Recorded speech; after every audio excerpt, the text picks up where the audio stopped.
અને એમાંય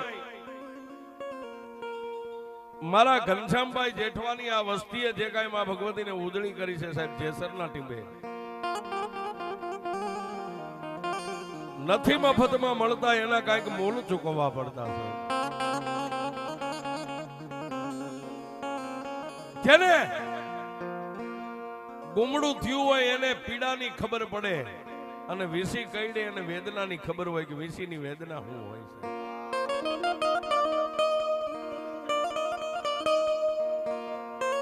અને સાહેબ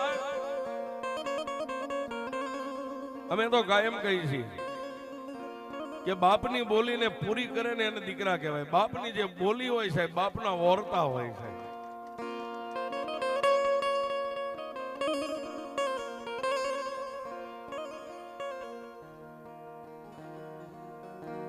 હવે થોડી વાર